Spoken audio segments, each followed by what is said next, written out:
Pode Podemos? começar, Bruno. Aham. Tá bom. Boa tarde, pessoal, tudo bem? Esse é mais um webinar IPEA. Hoje eu tenho aqui a honra e o prazer de receber o pesquisador Lourenço Paes, da Universidade Baylor. O Lourenço, além de ser professor da Universidade Baylor, ele teve mestrado em Economia na EPGE, da FGV, e o doutorado dele foi em Maryland. E nós temos escrito vários artigos explorando aspectos do mercado de trabalho, impactos do comércio internacional sobre as relações de trabalho no Brasil. E nós hoje vamos apresentar um artigo que ele é um pouco diferente daquilo que a gente tem feito aí ao longo dos últimos anos, que a gente explora uma questão de desigualdade de gênero dentro das firmas de manufatura brasileira. E para apresentar esse artigo, claro, o Lourenço vai fazer a sua apresentação, mas nós também temos aqui uma honra imensa de contar com uma colega nossa do IPEA, a Ana Luísa Barbosa, que vai tecer os seus comentários. Ela tem muitos trabalhos na área de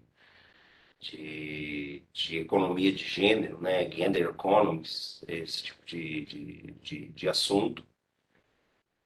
Então, bom, sem mais delongas, vamos para o prato principal, né? Feita essa breve introdução. E, Lourenço, vamos apresentar em 40 minutos, pode ser? Perfeito. Então, enfim, eu acho que o primeiro slide já apresentou a gente aí, né? Tranquilo. Deixa eu só fazer uma breve apresentação. Boa tarde a todos. Meu nome é Lourenço, como o Bruno comentou. O título do artigo, na verdade, para motivar a nossa pesquisa, existe uma certa noção de que a progressão das mulheres no mundo organizacional, nas corporações, ela chega até determinado nível e a partir de uma certa, digamos assim, altura, né, nessa questão do desenvolvimento profissional, é como se existisse uma barreira invisível e elas acabam não atingindo cargos de gerência, cargos de alta direção, etc. e tal. Então, a ideia é que existe essa barreira, né, esse telhado de vidro, que evita ou que previne que as trabalhadoras consigam progredir na carreira. Como o Bruno mencionou, a gente já tem todo esse histórico de trabalhos pesquisando o efeito do comércio exterior no mercado de trabalho do Brasil. Então, a pergunta seria, que a gente sempre tem em mente, qual seria o efeito, por exemplo, do comércio nesse telhado de vidro, nesse teto de vidro que previne a progressão? E essa, de fato, que foi a grande motivação desse artigo. O nosso terceiro coautor é o James West, que também é meu colega lá da Baylor University, e ele é do NBR também. Acho que agora já foi o título. Não, agora já foi o título. Lá em inglês tem aquela história da C-suite, né? Que a gente já vai começar a discutir isso no próximo slide. Exatamente. Então, por favor.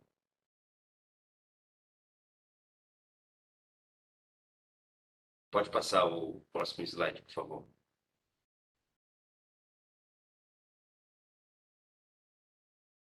Bom, existe no momento um grande debate sobre a participação das mulheres na força de trabalho, em particular não só se elas participam ou não, porque esse já é algo meio que estabelecido na literatura. A questão fundamental é essa progressão na carreira. Uma das questões que tem sido postas, digamos assim, na grande imprensa, em alguns, principalmente pelo pessoal da área de humanas, é que uma maneira de acelerar essa fratura desse telhado de vidro, uma maneira de destruir o telhado de vidro, seria alçando diretamente trabalhadoras para os cargos de gerência e direção das empresas. Ou seja, não necessariamente deve-se esperar que essas fraturas trinquem sozinhas, mas tem que ser utilizado um pouco de força bruta para fraturar de vez esse telhado de vidro. Tá? Próximo slide, por favor. Então, a pergunta essa sugestão de política de alçar diretamente mulheres para cargos de gerência e de diretoria, a gente consegue dar alguma justificativa na teoria econômica? Bom, um jeito de motivar isso, e não é necessariamente o que nós, os autores do paper, pensamos, mas é uma justificativa simples para esse tipo de política, seria, se a gente pensar um modelo de Becker, de gosto por discriminação, só recapitulando rapidamente o que é esse modelo do gosto pela discriminação, imagina a situação que o empregador ele tem uma certa preferência por um grupo de trabalhadores e um certo desgosto em contratar outro grupo de trabalhadores. Numa situação de competição no mercado de trabalho, esse empregador que tem esse gosto pela discriminação, ele seria obrigado a pagar mais para o trabalhador que ele gostaria de favorecer. Isto resulta no fato que trabalhadores do grupo desfavorecido ou teriam que aceitar um salário menor, ou teriam que ser muito mais produtivos do que um trabalhador do grupo favorecido para também ser contratados. Então, pela essa lógica do gosto por discriminação, alçar algum trabalhador do grupo desfavorecido, e no caso do nosso estudo seria as trabalhadoras, na posição de gerência ou direção, essa pessoa que está nessa nova posição não teria esse viés na hora da contratação, ou seja, não teria, digamos assim, esse preconceito, e com isso você estaria quebrando o telhado de vidro, e isso levaria para uma melhora de Pareto. Tá? Ou seja, então esse argumento de que de repente seja necessário você alçar mulheres diretamente para o cargo de gerência ou de diretoria como uma política, não é assim sem fundamento. A gente pode justificar isso com a teoria econômica. Próximo slide, por favor. Mas a questão básica de que todo economista que trabalha com dados enfrenta é a questão da simultaneidade, né, ou da endogeneidade. Ou seja, quando a gente tenta observar se a existência de mais mulheres empregadas em cargos de gerência ou em cargos de diretoria melhorariam as condições de trabalho para as outras mulheres da empresa, a gente tem sempre a questão em mente a seguinte: puxa, mas será que já não contrataram essas mulheres para serem gerentes e diretores? Porque a organização já queria melhorar a condição de trabalho das mulheres? Ou seria que elas contrataram essas mulheres, sei lá, por razões específicas, digamos que elas sejam super produtivas, e porque elas são mulheres, elas alteraram as políticas internas da firma e beneficiaram outras mulheres. Então, a questão de identificação, ou seja, como é que a gente sabe se de fato a presença de mulheres em posições de liderança ajuda outras mulheres? Então, essa que é a grande dificuldade do trabalho empírico. Então, eu gostaria que você falasse um pouco para o pessoal que está assistindo sobre essa questão de endogeneidade, porque às vezes a gente avalia os dados, só faz ali uma estatística descritiva, do tipo, mulheres ascenderam mais cargos chefia e eventualmente aquelas mulheres que trabalham naquelas empresas estão melhorando a própria situação. Só que isso pode ser um processo que a gente chama em economia de endógeno. Exato. Exato. O ponto principal aqui é o seguinte: a nossa pergunta é ligada diretamente a essa questão que está sendo posta na grande imprensa, que é: ao se alçar mais mulheres para cargos de gerência e de direção, isso automaticamente, ou seja, isso levará ao efeito de as mulheres serem menos desfavorecidas ou mais favorecidas dentro das organizações. É isso que é a história que a gente está tentando verificar pelo dado suporte. O problema crucial que o Bruno levantou aqui é o seguinte: puxa, mas imagine uma situação que suponha que a presidência da firma seja feita por um homem, mas um homem que não tenha, digamos assim, preconceitos, ou seja, ele vê da mesma maneira trabalhadores independente do grupo a que eles pertençam.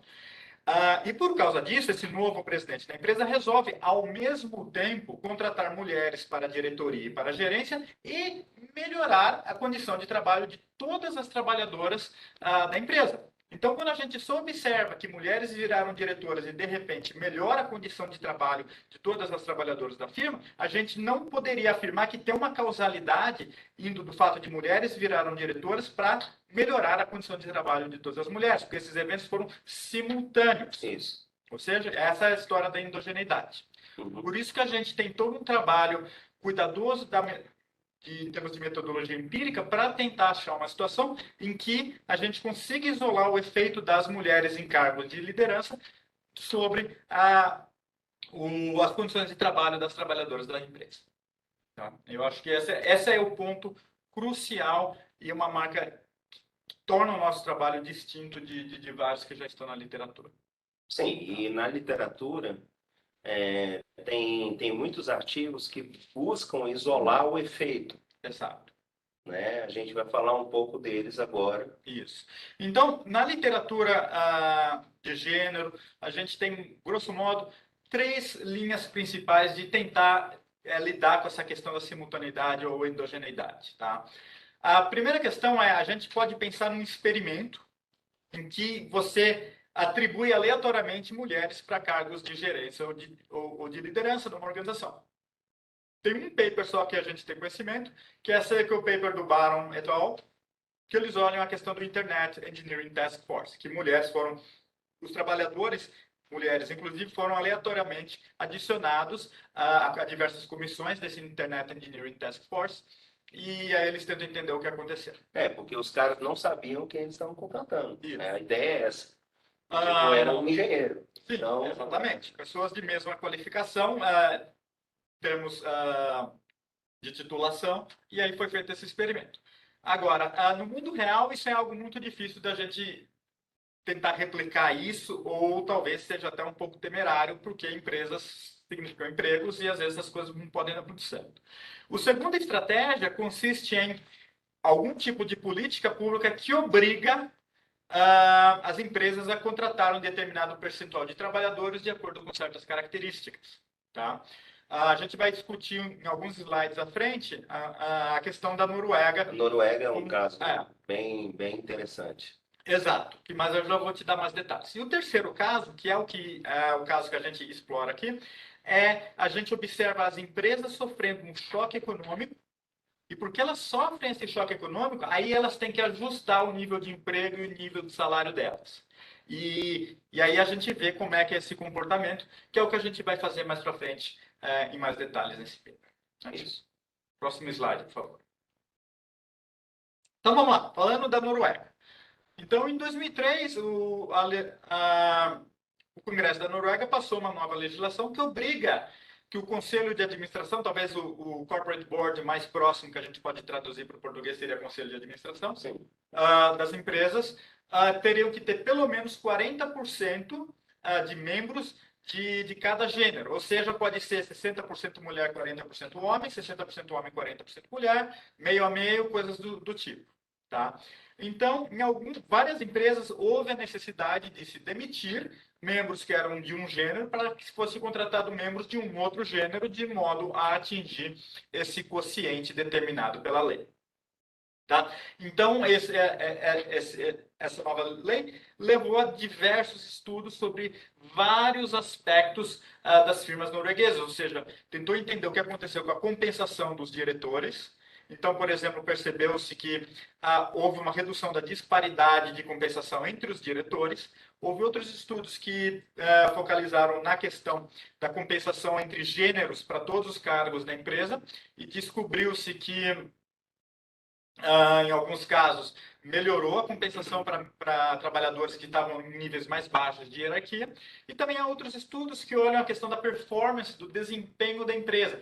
E descobre-se que um dos resultados desse tipo de política foi que o desempenho das empresas norueguesas em termos de lucro, por exemplo, custo de mão de obra, houve uma redução no desempenho. Ou seja, uma das características foi que as empresas que tiveram esse aumento de participação de mulheres na conselho de administração, essas empresas tendiam a demitir menos os empregados, ter menos ajustes de mão de obra, e isso levou a uma redução do desempenho econômico dessas empresas. Isso, e custo de trabalho mais elevado. Sim, exato. Houve um custo de mão de obra dessas empresas. Próximo slide, por favor. Não, agora, nos casos dos choques que afetam a demanda das empresas, a gente tem 2 trabalhos da Sandy Black, tá, com diversos autores. No primeiro trabalho, ela estuda a desregulamentação do sistema bancário nacional dos Estados Unidos, ou interestadual, e a ideia básica aqui é que diversos estados norte-americanos, eles somente permitiam uma agência por banco, ou seja, no Brasil, a gente pensa isso é uma maluquice, né? Mas lá existiam dezenas de milhares de bancos, por que os bancos só podiam ter uma agência cada um?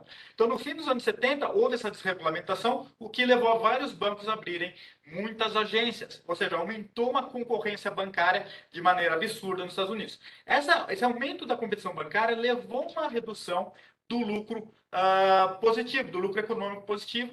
Como essa redução de lucro, os empregadores têm menos dinheiro disponível para aplicar em práticas discriminativas, ou seja, porque eu quero um trabalhador de determinadas características, eu poderia pagar mais para ele.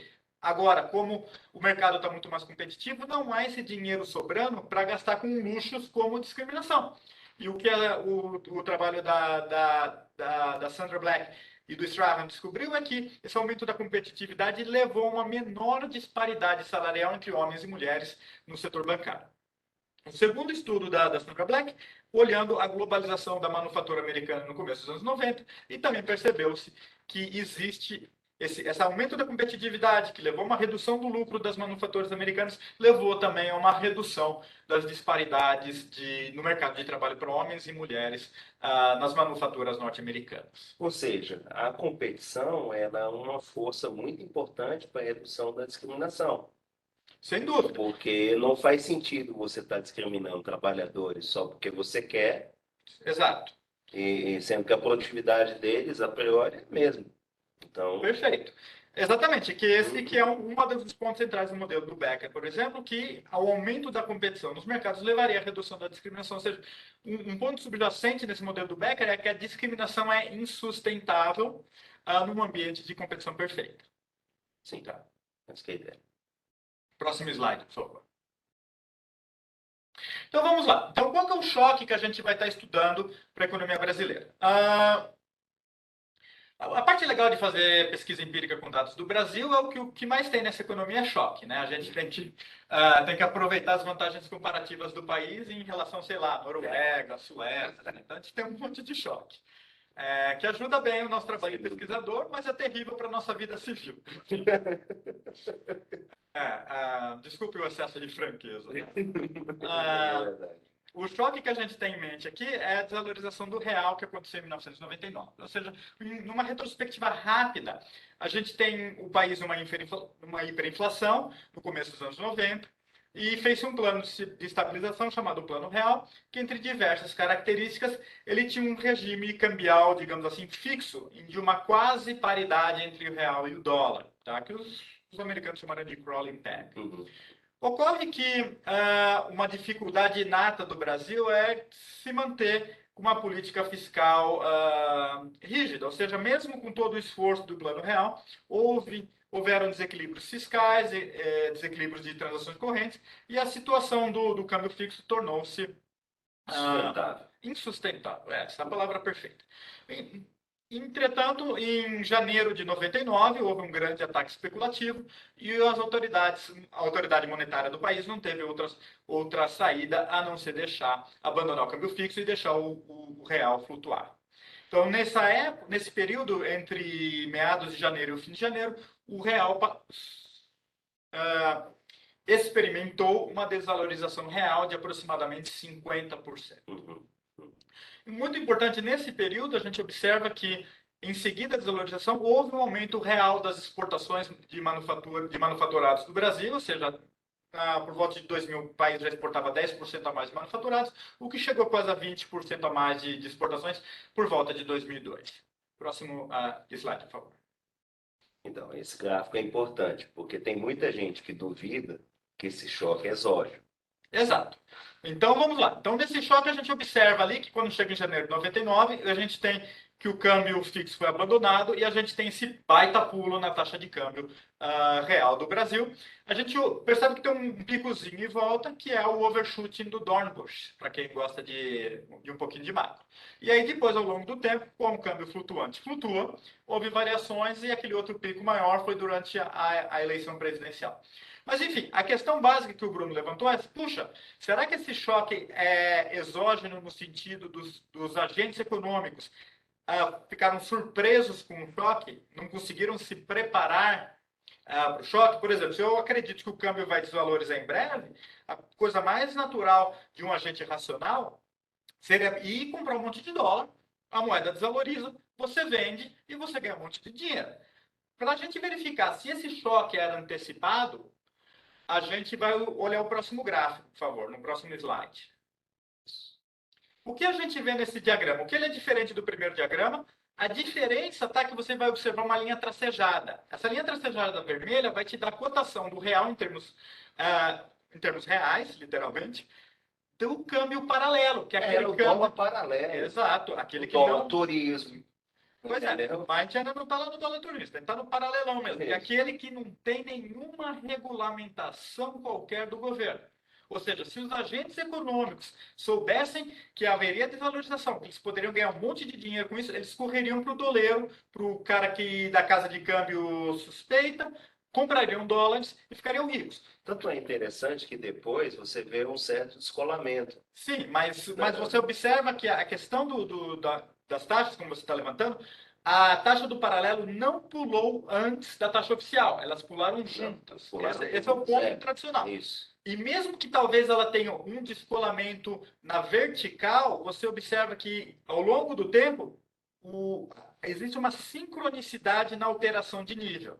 Ou seja, mesmo que ela seja mais alta ou algo do gênero, isso não é um problema. O problema é ela reagir ao mesmo tempo. Isso a gente observa no gráfico, porque os formatos são mais ou menos o mesmo, embora possa estar em algumas posições ligeiramente diferentes ao longo do tempo. Não, tá? o meu ponto é que assim, o descolamento ele chega a ser até maior depois. Sim, exato. Entendeu? Foi todo mundo pego com a calça curta. Para você ter uma ideia de como as pessoas foram pegas de surpresa. E um argumento que a gente sempre fala, que é um pouco mais mal educado, o Lourenço nunca vai falar isso, né? Porque ele é um lorde, mas é do tipo assim, quando a gente vai apresentar esse artigo e do tipo o pessoal fala assim, mas não era tão inesperado assim, a gente sempre fala, pô, então por que você não ficou rico? Exato. Próximo slide, por favor. Que é o ponto, que a gente precisa ter duas coisas para funcionar. Como o Bruno já ressaltou algumas vezes, o choque precisa ser inesperado e a segunda precisa ter efeitos reais na economia. Sim. Os efeitos reais na economia a gente observa aqui, que essa reação das exportações de manufaturados ao longo do tempo, a gente observa que a desvalorização cambial levou a um crescimento significativo em termos de magnitude das exportações manufaturadas brasileiras. Próximo slide, por favor. É que tem uma definição um pouco mais formal, né? Sobre choque de exportação, que está lá no paper. Sim, exato. Então, tem um paper da Caroline Fround e da Denise Pierola, que eles estudam a questão do export surges, né, do surto de exportação, e que eu não me recordo exatamente qual é a regrinha. Não, é 7%. Que ela, 7%. Então, a gente tá ok de acordo com a regrinha delas. Tá? Até a gente consegue muito mais que Sim, você. exatamente. Aqui a gente percebe a composição da produção manufatureira brasileira, a gente observa que a percentual que é exportado também subiu. Ou seja, não é questão do choque externo ter sido somente uma pequena coisa na manufatura brasileira. Não, foi importante, foi quantitativo e aumentou a participação das exportações da manufatura brasileira. Próximo slide, por favor. Bom, então vamos lá. Então a gente vai estar usando a desvalorização cambial como esse experimento, digamos assim, quase natural, quase como um acidente da natureza, né? E levando em conta que a gente tem que o choque foi não antecipado e que ele foi percebido também como permanente. Tá? Porque senão os agentes econômicos não alterariam as suas ações. Agora, esse tipo de estratégia de usar choques de câmbio já foram usados em diversos trabalhos, como, por exemplo, do Eric Verhoeven, no Quarterly Journal de 2008, que ele usa o choque do México, do peso de 95. O choque do real é utilizado no trabalho da Rita, da Jennifer, e aí no outro trabalho meu com o Bruno, de 2014. E o Guido, a Irene e o Daniel usam isso num paper dele da AR, mas olhando sobre o ponto de vista da Argentina. O choque cambial brasileiro tornou as exportações argentinas mais difíceis para o Brasil, e eles analisam o que aconteceu na Argentina. Ou seja, já existe todo um histórico da profissão de considerar esse tipo de choque exógeno. Próximo, por favor. Então, vamos lá. A questão básica é o seguinte. A gente já tem um choque, a gente já tem um antes e depois. A questão fundamental é o que a gente tem que olhar nos dados. Infelizmente, essa é uma área que carece de desenvolvimento de modelos teóricos. Tá? Não existe assim. Tem um modelo do Becker, tudo bem, mas ele não tem assim uma indicação clara de como a gente pode estar ligando isso com um choque.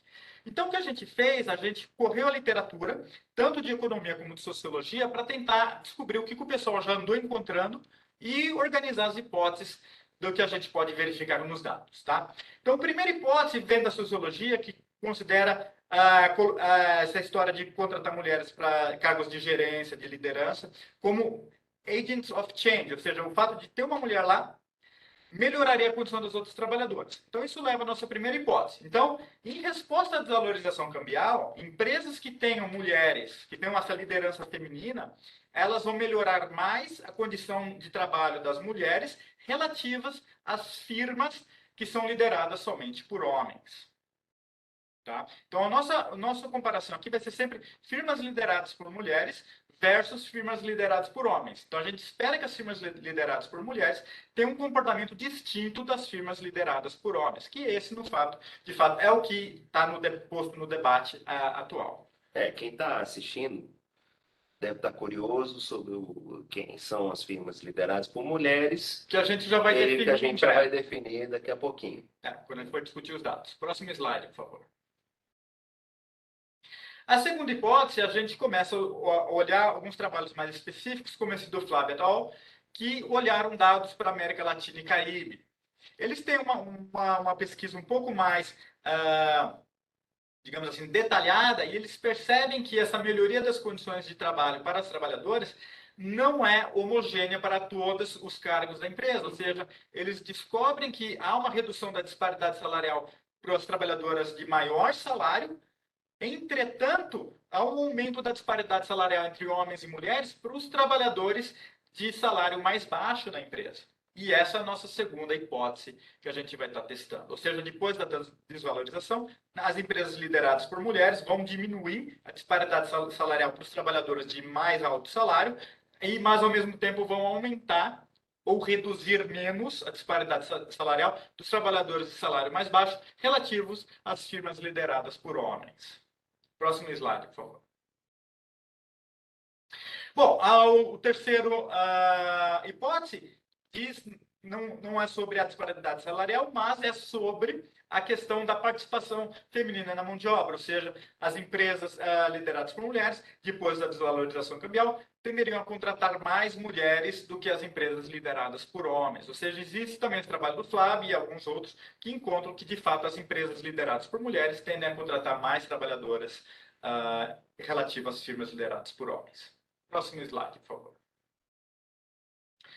Bom, a quarta hipótese é um caso interessante. Eu não sei, imagino que talvez eu seja o único aqui que cria abelhas como passatempo, né? Então, vamos lá. Qual é a história da abelha rainha? A abelha rainha é o seguinte: quando uma colmeia decide criar uma rainha nova, por, sei lá, a rainha antiga se matou, fugiu ou faleceu, a colmeia inicia pelo menos 20, 25 ovos de rainha, que são os ovos especiais. Aí, não necessariamente todas as rainhas nascem ao mesmo tempo. O que acontece é que a primeira rainha que nasce, a primeira coisa que ela faz, ela não vai beber água, ela não vai fazer um discurso, ela não vai se alimentar, ela não vai fazer nada. Ela vai nos outros ovos de rainha e elimina todas as outras competidoras. Tá? Então, a síndrome da abelha rainha é que principalmente em indústrias, né, em setores ou em profissões que é claramente dominada por homens, essa trabalhadora, essa mulher, vai querer continuar sendo sempre a única mulher bem-sucedida nesse meio. Desse modo, ela evitaria que outras mulheres pudessem ser promovidas e ocupassem cargos que, de algum modo, colocassem a risco essa liderança dela. Tá? Essa é a teoria que vem da sociologia. Então, no nosso caso, a desvalorização cambial faria com que nas empresas lideradas por mulheres houvesse uma menor contratação de mulheres para cargos gerenciais e profissionais, tá? Em relação às firmas masculinas. E, ao mesmo tempo, a gente teria que observar um aumento da disparidade salarial nesse tipo de cargo, tá? Nas empresas femininas relativas às masculinas. Tá? E agora, no próximo slide, a gente tem a nossa última hipótese testável, na verdade, a grande motivação que eu, pessoalmente, tive para esse tipo de trabalho, que é a questão seguinte. Eu sou uma pessoa que, como treinamento de comércio, a gente está sempre pensando em alocação eficiente de recursos. Ou seja, o problema dois problemas principais da discriminação é as pessoas que experimentam a discriminação, que eu não vou, é desnecessário dizer que é desagradável, horrível, etc. E tal. E o segundo problema é o desperdício de talentos. Ou seja, você deixa de contratar um trabalhador que às vezes é mais produtivo do que um outro de determinadas características por apenas um luxo, uma tolice, etc. E tal. Então, a ideia é que se você conseguir ter os trabalhadores bem alocados na economia, você tem um aumento da produtividade, um aumento da atividade econômica e o país fica mais rico. Esse é o aumento da renda per capita.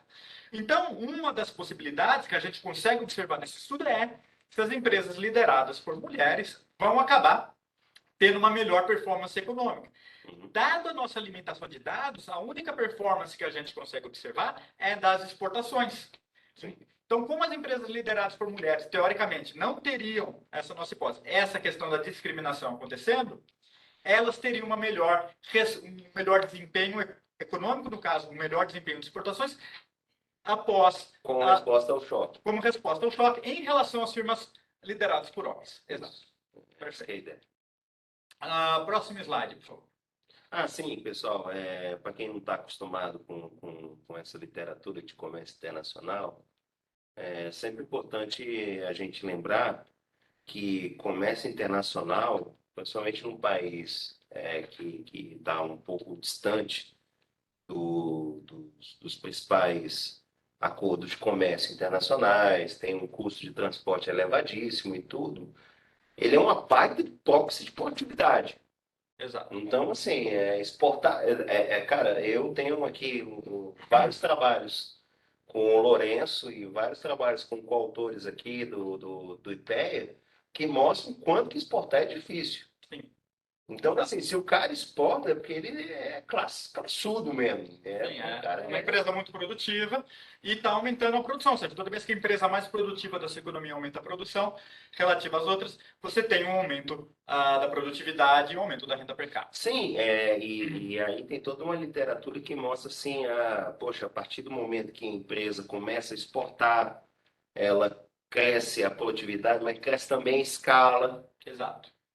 Né, que a gente no Brasil tem um baita problema de escala e o que eu costumo brincar com os alunos é que exportar é tudo de bom. Ou seja, se você está aumentando a exportação, você está melhorando diversos outros aspectos da economia que andam de mãos dadas com a exportação. Então, exatamente. Então, o fato da gente só olhar para exportações não é assim uma limitação, ou seja, é um indicador positivo de outras coisas boas que estão acontecendo na economia. Exatamente. Tá?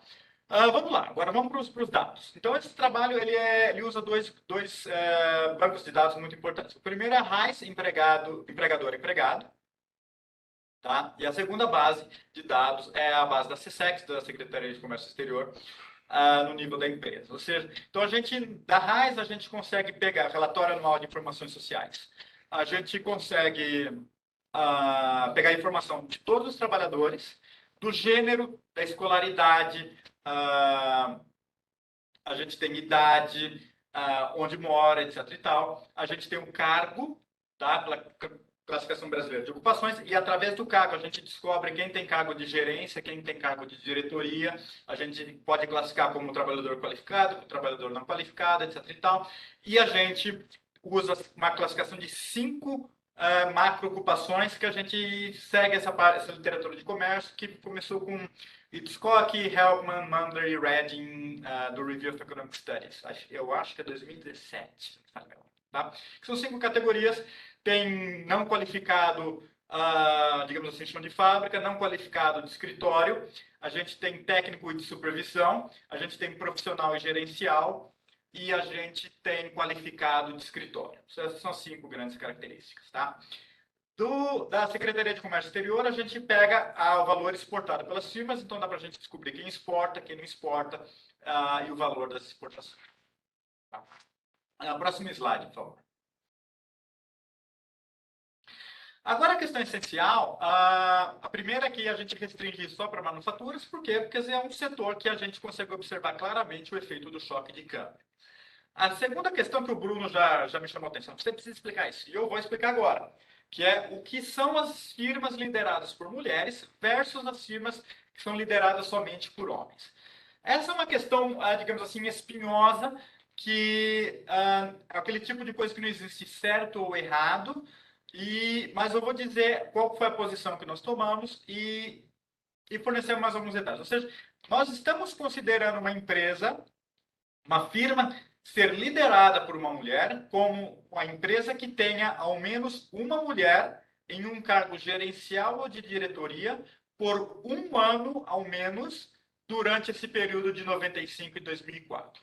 Tá? Então, durante 95 e 2004, a gente precisa observar na RAIS ao menos uma mulher durante pelo menos um ano com um cargo de gerência e diretoria. Tá? Caso durante todo o período que a gente analisa, entre 95 e 2004, não houver nenhuma mulher num cargo de diretoria ou de gerência, aí a gente considera essa firma sendo uma firma liderada por homens. Tá? A questão fundamental é que não é necessariamente o fato de ter mulheres em cargos de direção, de liderança, que é o importante aqui. A questão é qual que é a mentalidade de quem está dirigindo a empresa.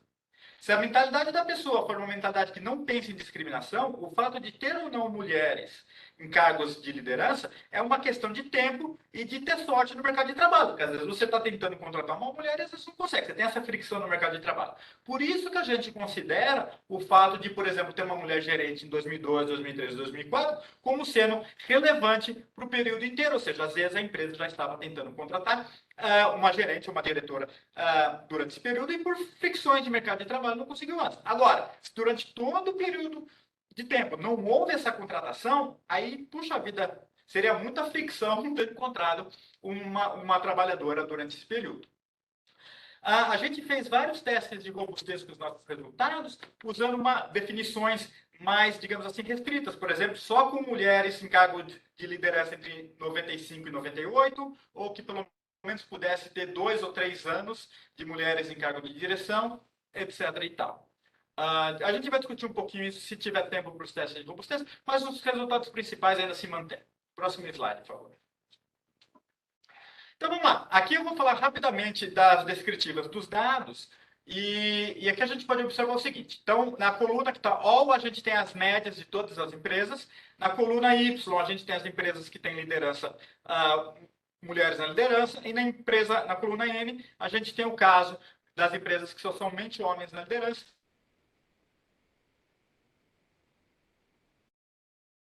Por mulheres são, de fato, diferentes das empresas lideradas por homens.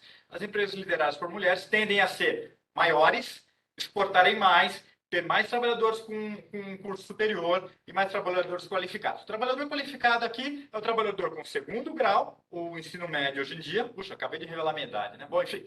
É o trabalhador de ensino médio e trabalhador com ensino superior, ou terceiro grau, como diria o pessoal da minha idade. Próximo slide, por favor. Vamos junto nessa aí. Aqui o que a gente observa é a questão da disparidade salarial entre homens e mulheres. Tá? Aqui a gente observa que, em geral, as firmas lideradas por mulheres não necessariamente têm disparidade salarial menor do que as empresas somente lideradas por homens. Isso varia de caso a caso, dependendo do tipo de recorte que a gente faz nos dados. Tá? Isso já é uma coisa interessante, é o primeiro resultado inesperado que a gente percebe. Tá? Próximo slide, por favor. Aqui a gente observa, a gente está comparando o percentual de mulheres dependendo do recorte que a gente está fazendo. Em termos ocupacionais, nos primeiros 5, são as 5 grandes ocupações, depois a gente tem a questão de qualificado, não qualificado, etc. E tal. O importante aqui é notar, de novo, que a gente observa o teste T de desigualdade de médias entre a coluna Y e a coluna N, a gente observa que as empresas lideradas por mulheres têm um padrão diferente das empresas lideradas por homens. E isso é uma coisa que a gente tem que levar em consideração na hora que a gente desenhar a nossa metodologia empírica. Próximo slide, por favor. Falando nela, o primeiro passo da nossa metodologia empírica é como estimar a disparidade salarial entre trabalhadores e trabalhadoras. A ideia aqui é fazer uma decomposição estilo Oaxaca Blinder, que é um padrão na literatura. E para fazer isso, a gente vai implementar essa decomposição usando uma regressãozinha simples. A gente vai usar uma regressão salarial estilo de Mincer, que a gente vai estimar ela usando somente trabalhadores do gênero masculino. Ok? Então, a gente estima esse modelo para cada ano da nossa base de dados, somente para os trabalhadores homens. Aí, com os coeficientes estimados dessa regressão, a gente prediz, a gente pega a projeção para todos os trabalhadores. E aí a gente pega e calcula o resíduo entre o valor do salário observado e a projeção que a gente teve usando essa regressão. Ou seja, esse resíduo, como entre o valor real e o valor predito, ele vai conter o quê? A diferença, a disparidade salarial baseada nas características observáveis, ou seja, suponha que mulheres de curso superior ganhem 10% a menos que homens de curso superior, ou seja, a gente vai estar capturando esses 10%, e também a gente vai capturar as diferenças por características não observáveis. Tem um efeito fixo aí. Exato. Então, a gente vai estar lá com essas tantas características observáveis e não observáveis, a gente vai estar pegando essa disparidade salarial. E isso que é o que a gente chama de disparidade salarial. Ou seja, então, para cada empresa, a gente vai calcular... Próximo slide, por favor. Para cada empresa, a gente pode observar na equação 2, a gente vai calcular a média do resíduo do trabalhador, a média do resíduo da trabalhadora, e vai subtrair o último do primeiro, e aí a gente tem uma medida da disparidade salarial. É isso aí. Esse tipo de cálculo também é usado na média, que é esse caso que a gente mostrou. A gente pode também fazer para o desvio padrão, pode usar para DCIS, para o primeiro. P10, P50, o P90. E também a gente pode usar subamostras, como só quem tem curso superior, para quem é qualificado ou não qualificado, e para cada uma das 5 categorias, macrocategorias ocupacionais que a gente considera. Ou seja, assim, a coisa pode parecer um pouco técnica demais, mas a gente está controlando uma equação de salário por vários fatores. Exato. Que geralmente são aí os padrões da literatura, isso, né? Escolaridade, experiência, local de residência, setor, esse tipo de coisa. Ou seja, a gente está tentando usar o máximo de informação que a gente consegue no nosso dados. Inclusive, o que a gente chama de efeito fixo. Exato, porque como a gente consegue observar o trabalhador e a firma ao longo do tempo, a gente também está tentando capturar a habilidade do trabalhador e a questão da empresa pagar um prêmio salarial ou não por características específicas da empresa. Por exemplo, uma empresa melhor gerenciada em relação a uma empresa menos melhor gerenciada, digamos assim. É isso. Vamos lá. Vamos lá, próximo slide, por favor. A vantagem de seminário no Brasil é que tem cafezinho, né? Isso, pode colocar.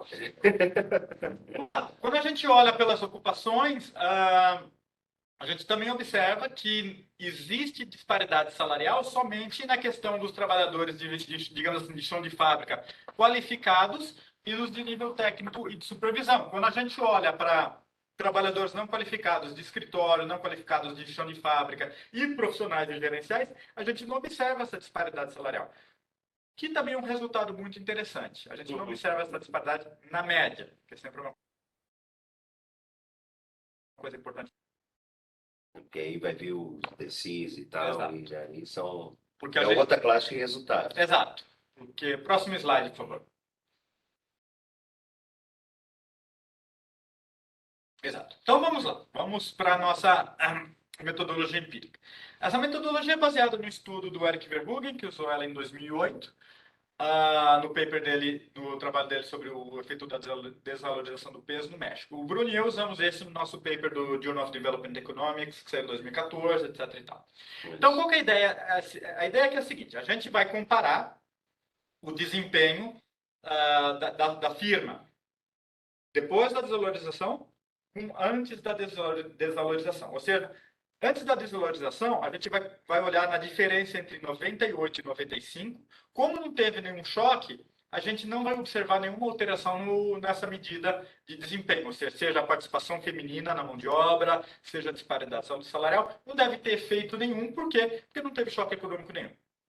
Depois da desvalorização, a gente contrasta o que aconteceu em 2004 com 2000. Aí a gente tem que observar uma reação da empresa ao choque, porque o choque aconteceu em 99. Exato? A questão principal é, você pode pensar, puxa, então é só antes, depois menos antes? Não. A gente tem que ter em mente que a empresa já poderia ter alguma tendência, algum comportamento que ela tinha, e a gente não sabe exatamente se foi o choque que causou essa mudança de desempenho. Então, por isso que a gente pega a diferença de 2004 e 2000 e subtrai de 98 e 95. Tá? A gente faz isso para o grupo de empresas lideradas por mulheres, e aí a gente faz a mesma coisa para o grupo de empresas lideradas por homens. Por quê? Porque a gente percebeu, lembra, Bruno, que nas estatísticas descritivas, as empresas lideradas por mulheres aparentam se comportar de uma maneira diferente das empresas lideradas por homens. Essa que é exatamente a ideia. Então, só para colocar aqui, porque o paper, ele tem ali um negócio que a gente está trabalhando com a diferença quádrupla, e parece que a gente está falando em quadrado mágico, é outra coisa. Quando, na verdade, é o seguinte, o pessoal que está acostumado com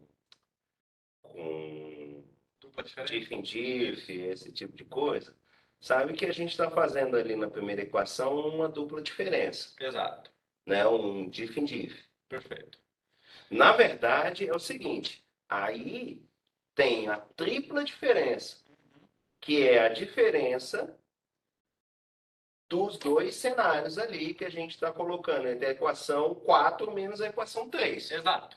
E isso a gente faz para as empresas lideradas por mulheres, e a gente faz também para empresas lideradas por homens. E é por isso que a gente tem a quarta diferença. Que a gente contrasta o desempenho das empresas lideradas por mulheres relativamente às empresas lideradas por homens. Então, porque a questão principal é, se as empresas lideradas por mulheres se comportarem diferentes das empresas lideradas por homens, as três primeiras diferenças vão dar conta dessa tendência inicial.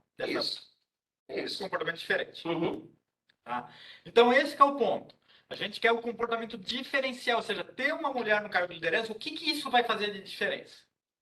Isso. Em relação a você ter um homem no lugar. Esse que é o contrafactual, e por isso que a gente precisa das quatro diferenças. Das quatro diferenças.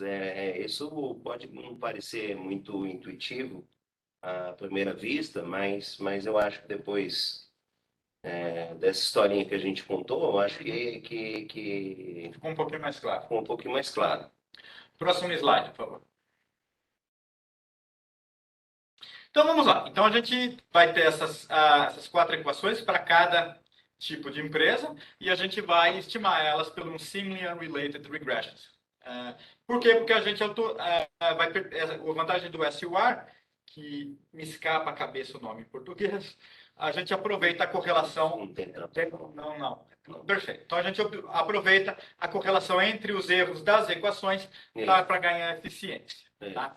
E aí o que a gente tem, primeiro é o delta eta, que é a diferença do eta antes e depois da desvalorização. Então, o delta eta vai te dar a resposta da firma à desvalorização cambial. Só que aí a gente tem um delta eta para as empresas lideradas por mulheres e um delta eta para as empresas lideradas por homens. A quádrupla diferença é quando a gente faz a diferença do delta eta para mulheres e das de homem. Aí a gente tem um efeito diferencial do choque, que é o que a gente está buscando. Próximo slide, por favor. Então, quais são as hipóteses de identificação? Bom, a hipótese de identificação é que as empresas vão estar reagindo ao choque de exportação de acordo com o modelinho de Mellitz de 2003, que é quanto maior a produtividade da empresa, mais ela exporta. Tá? Isso a gente já observa nos dados, então é uma coisa mais tranquila. A segunda, a gente exige que o choque de câmbio seja não antecipado, permanente, que tenha efeitos reais na economia e, mais importante, a questão do choque só afeta firmas diferencialmente de acordo com o tamanho delas via exportação. Ou seja, coisas, por exemplo, será que esse choque afetou o crédito e empresas maiores vão ter o crédito mais fácil do que empresas menores? Esse não é o caso, a gente só não discutiu isso agora por questão de tempo, mas, por exemplo, no paper que eu fiz com o Bruno de 2014, a gente tem toda essa discussão mostrando que é só a exportação realmente que é afetada. Porque a exportação é um pouco para tudo, né? Exato. Tipo, daria tudo no pacote. Captado lá. Isso. E também a gente está assumindo que não exista nenhuma tendência pré-existente diferencialmente em diferenças entre empresas lideradas por mulheres e empresas lideradas por homens. Que até agora eu não consegui bolar um exemplo para isso. Não é só ter tendência diferente entre empresas lideradas por mulheres e homens. É o diferencial da tendência. É diferencial da tendência. Então, que é uma coisa um pouco mais difícil, né? Próximo slide, por favor. Então, vamos lá. Aqui para mim está meio longinho de ver a tabela, mas o que a gente tem? No painel a gente tem as equações estimadas para as empresas lideradas por mulheres. No painel B, que está mais ou menos na parte do meio da tabela, a gente tem as estimações para as empresas lideradas por homens. E dado o tanto de tempo que nós temos aqui, a linha que interessa é a... Não, beleza. Mas a gente tem um punhado de tabela ainda. Essa parte de baixo da tabela, que é o painel C, que vai nos dar quádrupla diferença. Ou seja, o valor que a gente está encontrando no painel C é a resposta diferencial ao choque das empresas lideradas por mulheres versus as empresas lideradas por homens. Então, na primeira coluna, a gente tem um log de 1 mais as exportações. E a gente observa que o coeficiente da quádrupla diferença é positivo. Ou seja, as empresas lideradas por mulheres, elas têm um ganho, eles aumentam muito mais as exportações em resposta ao choque do que as empresas lideradas por homens. Tá? Esse é um fator interessante. E aí, a gente vê que tem, para os outros efeitos, a gente tem a participação da mulher na mão de obra. E a gente tem alguns que são estatisticamente significantes, que são os que têm estrelinhas, e outros não. A gente observa, por exemplo, que nas empresas lideradas por mulheres há um aumento da participação de mulheres na mão de obra qualificada. Tá? A gente não observa esse efeito dos trabalhadores de curso superior, ou seja, então, se na qualificada tem efeito e na curso superior não tem, isso quer dizer que as empresas lideradas por mulheres tendem a contratar mais mulheres que têm ensino médio. Exato. Por exclusão seria o ensino médio. Então, a gente já tem um caso interessante, ou seja, mulheres em cargos de liderança não necessariamente levam a contratação de mais mulheres para cargos ou mulheres de curso superior, mas sim para mulheres com ensino médio. Agora, quando a gente olha para a última coluna da tabela, a gente vê que não existe nenhum comportamento diferencial para trabalhadores de baixa qualificação. Que é uma coisa interessante. Ou seja, o efeito da mulher ajudando a mulher, que é o que se propaga na grande empresa, está acontecendo no Brasil, nesse período estudado, para as trabalhadoras de ensino médio. Isso. Próximo slide, por favor. Nesse slide, a gente tem o mesmo tipo de modelo estimado, agora para a questão da disparidade salarial. Então, a gente observa que, na média, que é a primeira coluna, a gente não tem nenhum efeito da quádrupla diferença, que é estatisticamente significante. Então, a gente não vê diferença relativa na disparidade salarial. A gente observa algum efeito na mediana, tá? Que na mediana nas empresas brasileiras, a gente está falando de trabalhadores que ganham não muito ou pouco, né? Escolaridade também não. Uma escolaridade mais baixa, e a gente observa uma redução da disparidade salarial, ou seja, aqui nessa tabela, o sinal negativo, na verdade, é uma coisa boa. É uma coisa boa. Tá? Negativo é bom. Negativo é positivo aqui, se você lembra do filme Ditador, do Borat. Então, a questão fundamental que a gente observa aqui para trabalhadores de nível superior, as empresas lideradas por mulheres reduzem mais a disparidade salarial do que as empresas lideradas por homens. Tá? Esse é um resultado legal que a gente Próximo slide, por favor. Agora a gente observa por grupos ocupacionais. A gente tem tanto para a participação de mulheres no nível de emprego para cada ocupação e também para a disparidade salarial. A gente observa que não são todas as categorias ocupacionais que têm um efeito diferencial, tá? A gente observa, por exemplo, na primeira coluna, para o trabalhador de escritório não qualificado, a gente observa um efeito para a participação da mulher, mas não tem nada na questão da desigualdade salarial. Uhum. Tá? Para a segunda coluna, segundo grupo, categoria ocupacional, que é profissionais e gerentes, a gente observa um efeito de redução do percentual de mulheres nessa categoria, ou seja, está aparecendo um efeito da abelha rainha, que é uma coisa muito interessante. Uhum. E aí a gente tem alguns outros resultados que são significativos. Tá? Próximo slide, por favor. Então vamos lá. Então aqui a gente tem um resumo das hipóteses que nós testamos, tá? A primeira hipótese, a gente teria que observar uma redução da disparidade salarial média. A gente não encontra esse efeito nos dados. Uhum. A gente espera uma redução da disparidade salarial entre os trabalhadores dos 10% melhores salários, a gente também não observa. Uhum. Agora, os trabalhadores que ganham menos, quer dizer, desculpa, eu troquei aqui.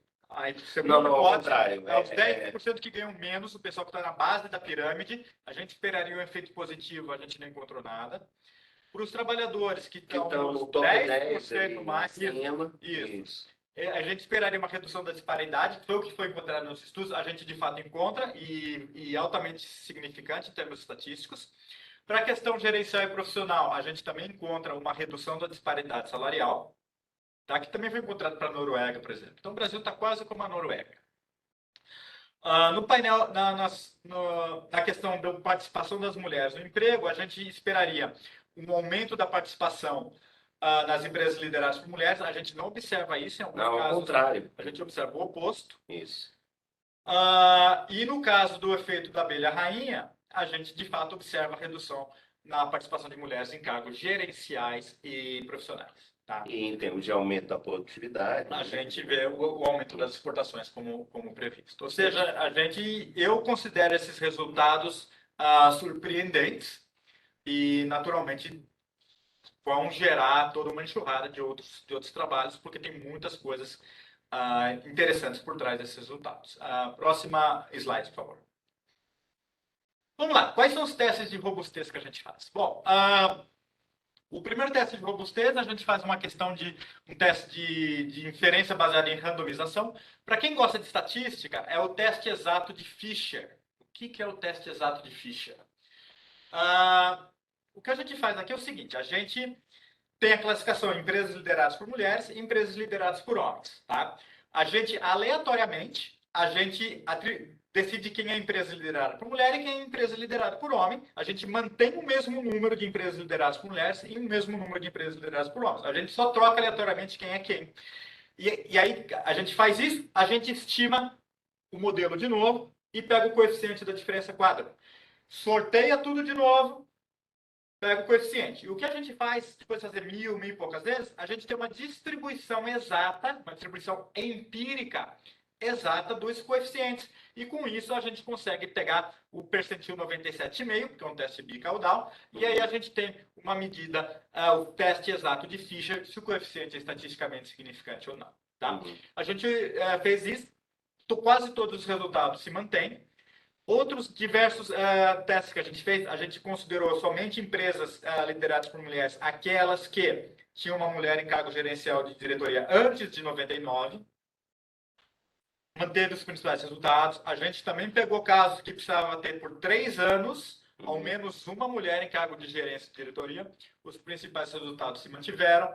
A gente também tem outras estimações em que a gente só considerou as firmas que estavam presentes durante 95 e 2004, tá? Só, obviamente, as que permaneceram. Sim, o que já gera um certo viés. Um viés de sobrevivência, que a gente chama, né? Em painel. Ou seja, só tendem a sobreviver ali na raiz os melhores firmas. E isso pode criar um viés em termos de performance, por exemplo, de exportações, etc. E tal. Sim.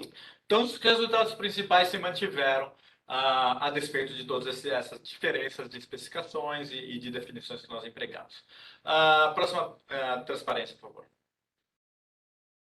Então vamos lá, chegou a hora da gente fazer um resumo dos resultados, né? E não é tão trivial, né? Porque são vários resultados interessantes e aquela tabelinha ali que a gente preparou, que resume os principais resultados, ela ali tá super ilustrativa, porque são muitas hipóteses de Sim. teste.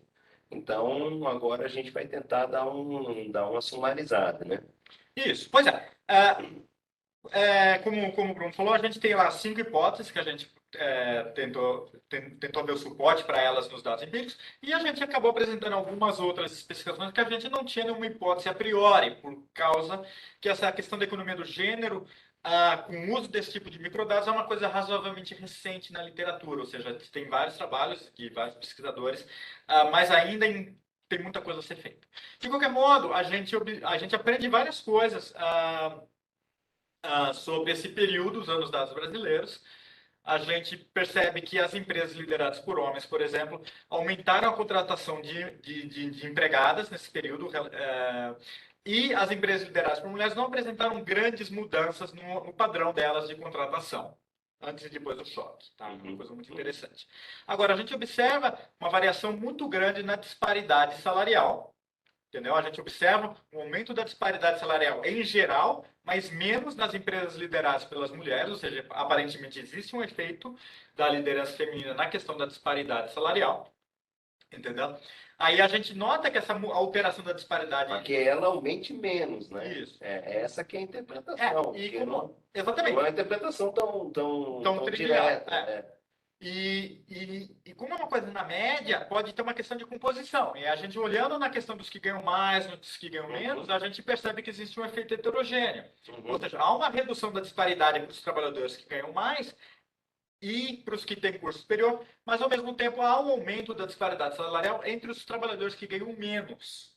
Ou seja, nas empresas femininas lideradas por mulheres relativas às empresas lideradas por homens. Ou seja, então não é uma questão muito trivial. A gente não está encontrando o fato de, puxa, por ser uma empresa liderada por mulher de acordo com a nossa definição, então sempre todos os indicadores digamos assim, relativos à participação da mulher no trabalho, na questão da disparidade salarial, vão ser numa direção que beneficie as mulheres. A gente está encontrando casos que beneficiam e casos que não beneficiam. Lembrando sempre em mente que o contrafactual é o que está acontecendo numa empresa liderada somente por homens. Exatamente. Tá? A gente pode ter uma melhora, mas às vezes é uma melhora que é relativa. Na verdade, sim. Se você perguntar para a gente assim, a situação melhorou, não, ela piorou. Mas ela piorou menos. Exato. É a interpretação. Isso, para alguns resultados é isso que a gente está encontrando. Próximo, transparência, por favor. Quando a gente olha no nível ocupacional, a gente percebe que há uma variação distinta de acordo com o grupo ocupacional. A gente observa uma mudança da participação da mão de obra feminina na questão dos trabalhadores qualificados que eu digo de chão de fábrica, na skill do blue collar, e trabalhadores de nível técnico e de supervisão. Tá? A gente observa uma redução da participação feminina em cargos gerenciais e profissionais, em relação às firmas lideradas por homens. Quer dizer, não necessariamente está diminuindo, mas as empresas lideradas por homens estão contratando muito mais mulheres para esses cargos. Sim. Tá? Agora, uma coisa interessante é que a gente observa um aumento da disparidade salarial nas firmas lideradas por mulheres para cargos profissionais gerenciais, que não aconteceu de tanto modo nas empresas lideradas por homens. Tá? Próxima transparência, por favor. E isso conclui a apresentação com os nossos agradecimentos. Não, passa mais uma. Mais uma transparência, por favor. Bom, a gente agradece novamente, mais uma vez, ao interesse na nossa pesquisa. E agora acho que o Bruno assume aqui. Não, eu acho que vamos fazer aqui a moderação, né?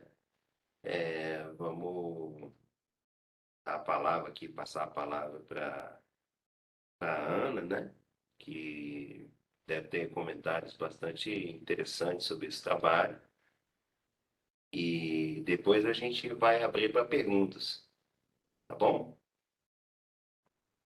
Tá ótimo. Estão me ouvindo bem?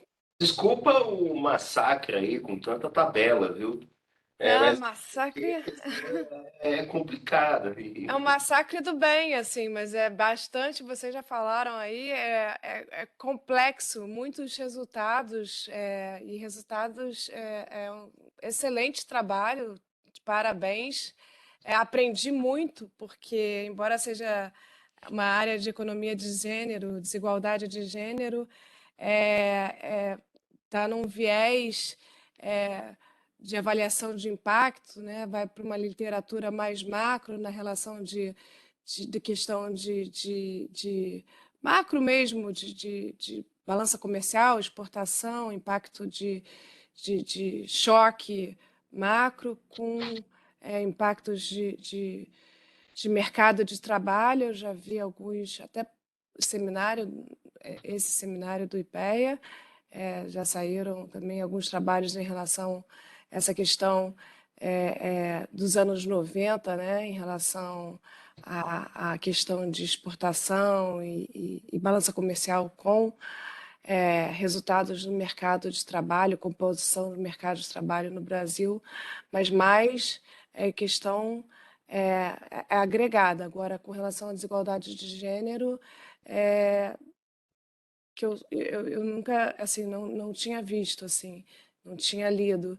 E eu li esse paper, né, não com uma profundidade que merecia, mas, assim, eu fiquei, eu achei excelente a qualidade, e eu tenho aprendi, assim, no seguinte sentido, né, bem na literatura você tem três linhas de estudar. Diante de um choque, você vai pela questão que acho que vocês até mencionaram, de só tem um artigo que fez com um experimento natural ou pela legislação, e aí o exemplo clássico é da Bertrand, lá da Noruega, ou por choque, e aí vocês utilizaram aqui da desvalorização de 99.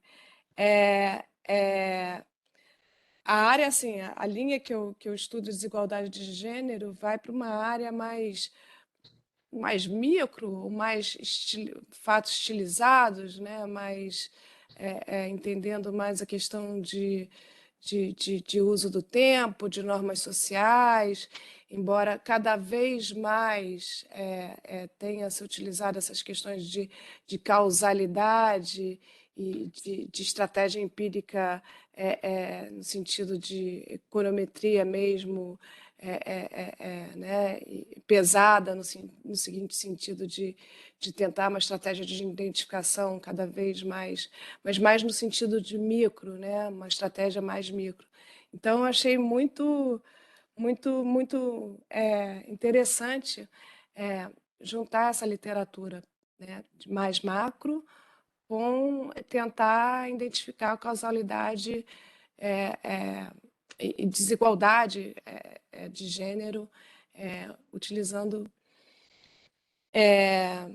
essa questão da desvalorização cambial de 99. Eu tenho só.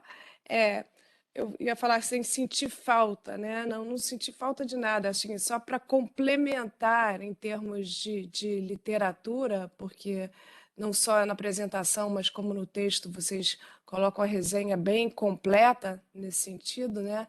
E na base teórica, vocês se baseiam lá no discriminação, no discriminação do Becker, mas vocês citam muito, e qualificando muito bem, né, na questão de macro, que desigualdade de gênero pode inibir crescimento e impede acúmulo de capital humano, é até associado com aquela questão de capital da hipótese 5, né?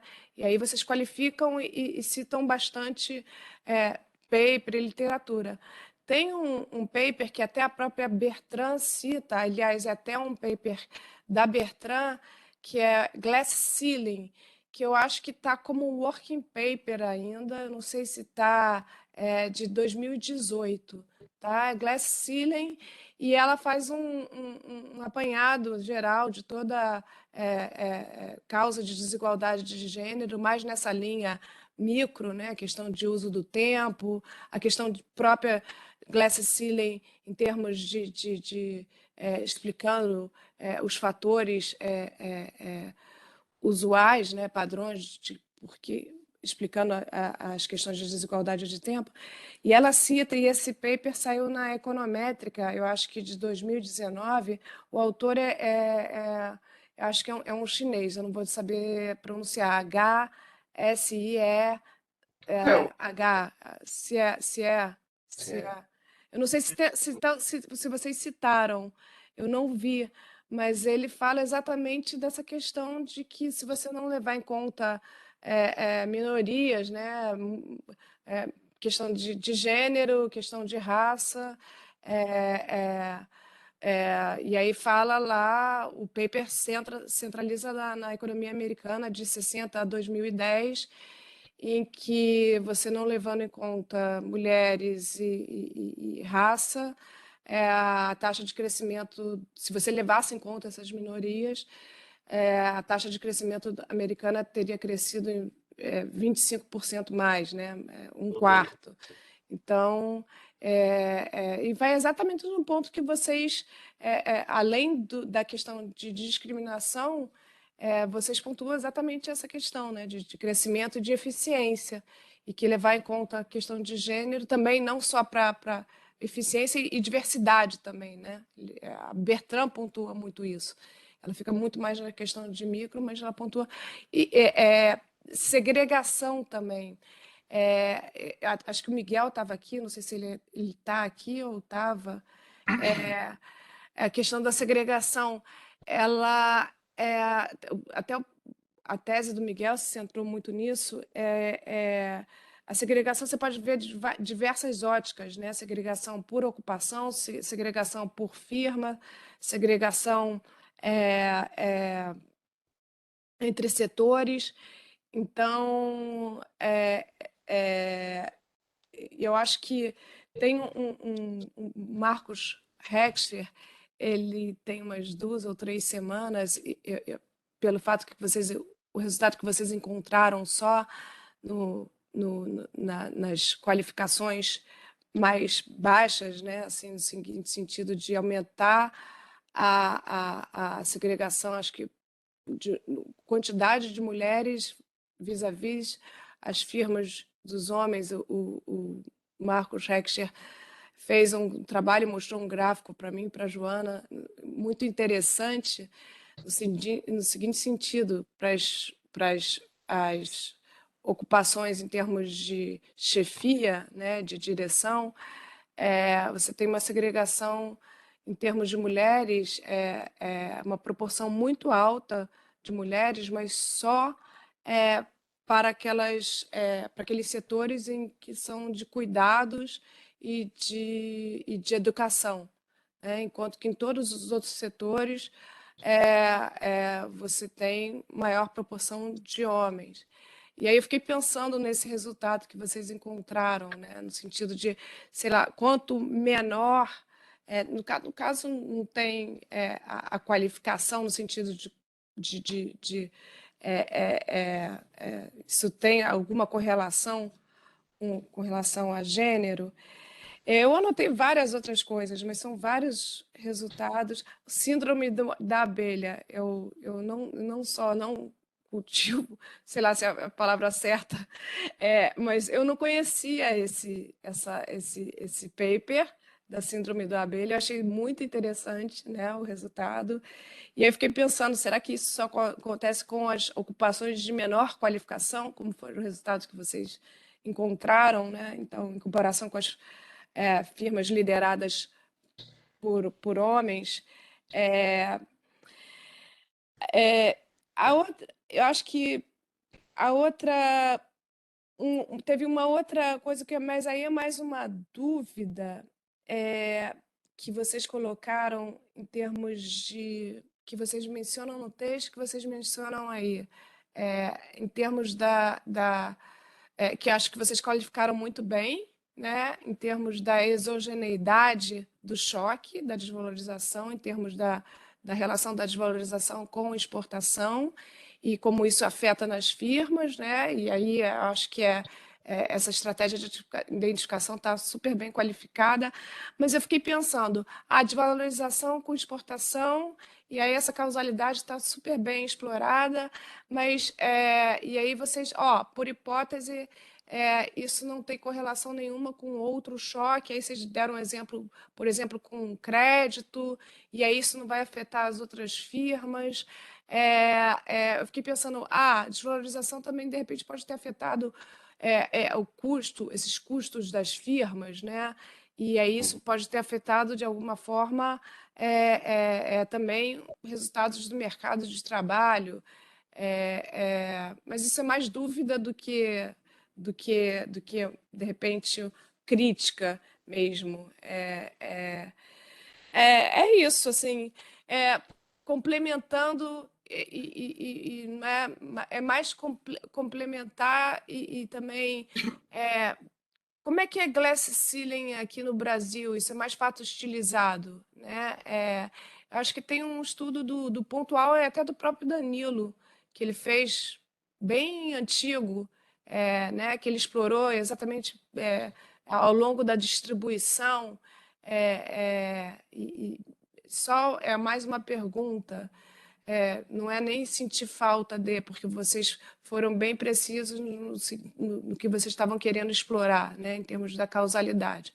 Um choque e o que isso acontece com a segregação, né, o percentual das mulheres nas firmas e a desigualdade de gênero. Mas eu queria saber como é que era antes, em termos de glass ceiling, como é que ficou depois, né? Vocês foram bem precisos em relação afirma a relação segregação mulheres e homens, mas fiquei só com curiosidade nesse sentido, né, de glass ceiling das mulheres, o glass ceiling brasileiro. Era isso que eu queria colocar. E eu acho que era isso. Só parabenizar, um trabalho excelente, assim, excelente mesmo. Assim, eu achei que são poucos os trabalhos que eu vejo juntando essa questão toda de macro com a questão micro, né, em termos de desigualdade de gênero. Ou a gente vê uma coisa, a gente acho que vê muito mais a questão micro e essa questão de causalidade, avaliação de impacto, junto com a economia de gênero, eu achei muito legal. Achei muito legal mesmo. Parabéns. Poxa, muito obrigado aí pelos seus comentários. Posso começar aqui respondendo um pouquinho Fala, à vontade. as coisas. Enfim, a gente vai dar uma olhada nos estudos que você citou aqui, nesse paper do Bertrand, que eu anotei, que vai me corrigindo, tá? Eu posso estar errado aqui, mas eu anotei o Bertrand, o do Rixier na econométrica. Vou entrar em contato com o Miguel sobre esses trabalhos, né, que ele trabalhou. O Marcos Resch, daqui a pouco ele vai se manifestar ali, Vai se manifestar. que ele está assistindo. Então, ele vai mandar. Também não conheço o estudo do Danilo, que provavelmente também está assistindo.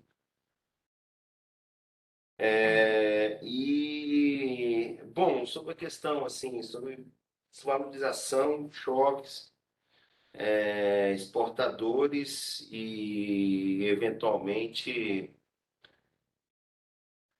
se sei lá, considerar a exportação como a salvação da lavoura, assim, para a produtividade. Olha, não, de fato, acho que é uma crítica válida. Se a gente tivesse a oportunidade de isolar um efeito, por exemplo, um choque de crédito da firma, alguma coisa assim, obviamente que a gente faria. Agora, realmente, assim, tem um volume, assim, de literatura mostrando que para uma firma em país de desenvolvimento exportar é uma proxy para um monte de coisa boa, sabe? E é mais ou menos nisso que a gente está se fiando, entendeu? A gente pode estar errado, né? E o dia que aparecer as variáveis para a gente poder isolar os efeitos, a gente vai fazer, Sem dúvida. né? Agora, por enquanto, isso não é possível. Agora, veja bem, tem uma coisa que é muito importante. É, o nosso paper ele não é sobre o choque exógeno, entendeu? Eu quero dizer o seguinte, é porque assim a gente coloca a importância de você fazer considerar um choque exógeno na economia para você tentar achar algum efeito que tire a endogeneidade. Mas o nosso paper é sobre glass ceiling, sobre mulheres em firmas e tendo a situação delas sendo melhoradas ou não melhoradas. Exato. Entendeu? No fim do dia, Exato.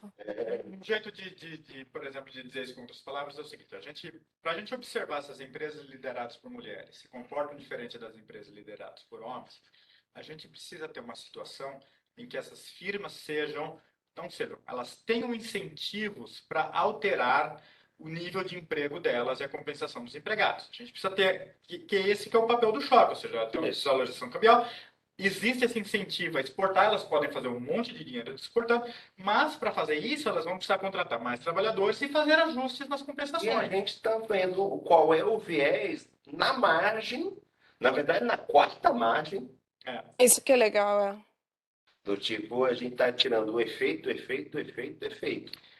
Entendeu? Então, tendências pré-existentes da firma, coisas da indústria, porque a gente tem efeitos fixos das indústrias, ou seja, qualquer coisa que esteja acontecendo no fundo, que você pode imaginar, tem sempre uma variável emitida, sim, mas teria que ser uma variável que sobreviveria a uma quarta diferença, ou seja, ela teria que afetar as firmas lideradas por mulheres, diferente das firmas lideradas por homens, e esse efeito teria que ser via a desvalorização também, ou seja, eu não sou muito criativo para chegar em uma eu acho que é algo alternativa.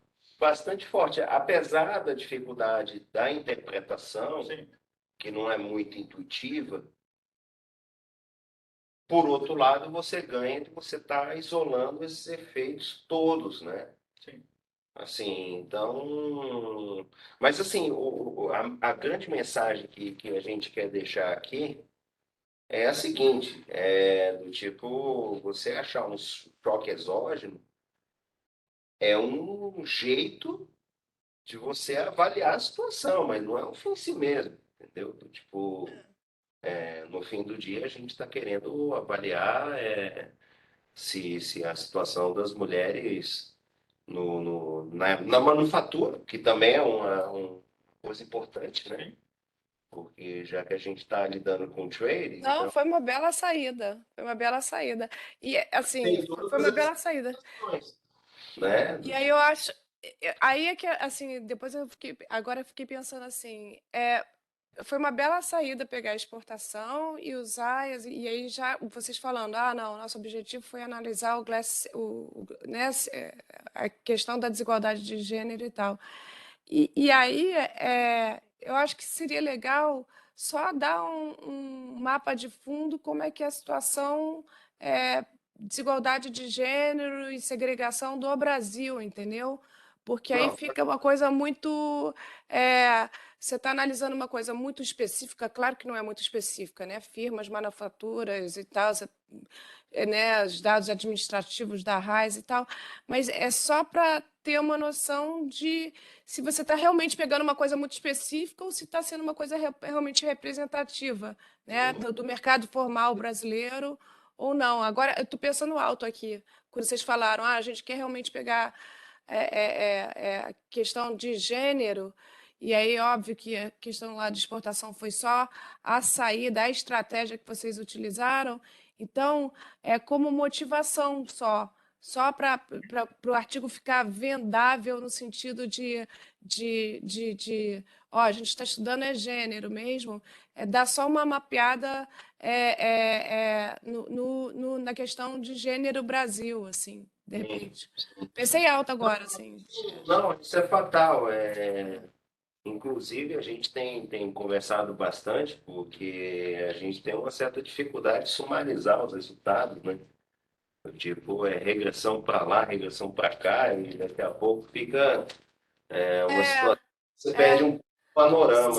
vocês têm uma quantidade muito rica, assim, de resultado e, de repente, talvez fazer um bom resumo, né, assim, e pegar, de repente, esses principais... Esse artigo do se é, né, ele vai... Esse artigo da Bertrand, quando ela cita isso, de repente é um bom né, um bom caminho para vocês, porque ele vai bem nessa linha lá da taxa que correlaciona a taxa de crescimento com desigualdade de gênero e diversidade, né, pelo menos Tá por bom. esse lado. E aí da segregação, já não sei, mas acho que de repente pode ser um bom caminho, assim. Agora que eu Pode, não, claro, claro, sem dúvida. Os comentários seus foram excelentes. Na verdade, a gente vai ter que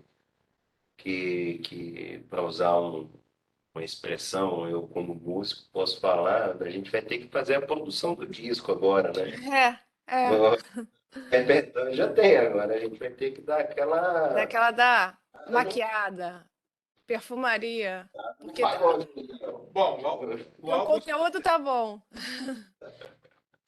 Tá, o Marcos, eu estou aqui Se com não- algumas restrições técnicas aqui, eu gostaria de pedir desculpas para quem está assistindo, porque o IPE ainda, aqui em Brasília, ainda a gente tem aquela orientação que o pessoal, teoricamente, não poderia vir, né? Por causa do Covid. sim. Então, a gente está meio fazendo aqui tudo. Então, vocês estão com limitação aí. sim, olha só, o Marcos... Tá bom. Marcos, você quer falar alguma coisa aí? Oi, Bruno, tá me ouvindo? Tô escutando, sim. Não, eu queria só mesmo dar parabéns a vocês, assim, eu não tenho mais... As dúvidas da Ana me contemplaram e vocês tiraram as outras que eu tenho, só lendo de novo agora, tentando entender e depois perguntando com mais calma, mas não tem uma questão, assim, muito elaborada, pronta para fazer, mas só queria dar parabéns mesmo pelo ótimo trabalho, pela apresentação que vocês fizeram, muito boa. Obrigado. Não, imagino. Pô, a gente aqui fica muito agradecido. É, Será que alguém tem mais alguma pergunta?